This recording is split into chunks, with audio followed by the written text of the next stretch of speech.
Hello and welcome back to my channel. This is Danrie from Crafty Giving, and in today's video I am going to share what you can do with your excess clay. Now if you're anything like me who loves to play with polymer clay, however you don't always finish using all the clay and you end up with stashes of random bits of colored clay. So I picked out my favorite colors and decided that we're going to make a video on how to use up some of that excess clay. Now because I haven't used this clay in some time, I did have to spend some time to condition each color to make it nice and supple and easy to work with.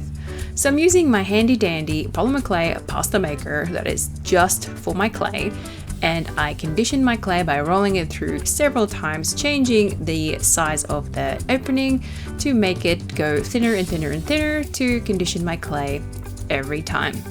Now once my clay was nice and supple and well conditioned, I went ahead and trimmed some colors off my excess colors and rolled those into some snakes. Now if you've been watching my videos, you know how I make my clay into snakes. It's a thing.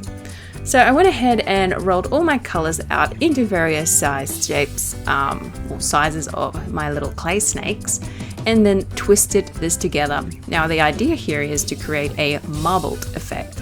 So I twisted it together, rolled it into a ball, and sent that through the largest opening of my pasta maker to create this slab, if you like, of clay. Be careful not to overmix your clay, because the more you mix it, the more the colors will combine and turn into a solid color. So stop when you feel like you've had a nice marbled effect in all the colors of your choice. Now this is where we make some beautiful earrings. I'm using a teardrop shaped cookie cutter and picking out spots on my slab of clay where I really like the colors and the marbling of it.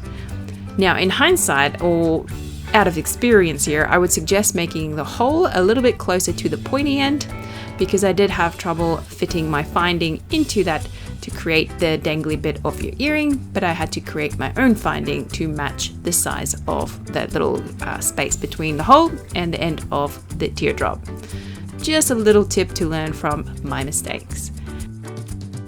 And then in true Danrie fashion, I had excess clay left over of my excess clay. So I went ahead and rolled that into a snake and trimmed it to size and created little balls that are going to turn into beautiful marbled beads in various sizes to create various different kinds of earrings. So I made some really small ones to really large chunky ones. And then using my finding little piece here, I'm poking very carefully some holes through it to create my beads, making sure to smooth out the edges so there's no sharp little bits. And then I decided, why not make a coaster for myself, because I really like the colors of this marbled clay. Now I have made a video on how to make coasters before, so please click on the card above to go see that video. But bake your polymer clay according to your manufacturer's instructions and then let it cool completely before handling. Now I did go ahead and add my little findings. Now you can go ahead and glaze these if you like a more glossier look of your clay, but I really enjoyed the matte color of the clay and the patterns of the marble here, and I went ahead and packaged those up in my handy dandy self-sealing plastic bags.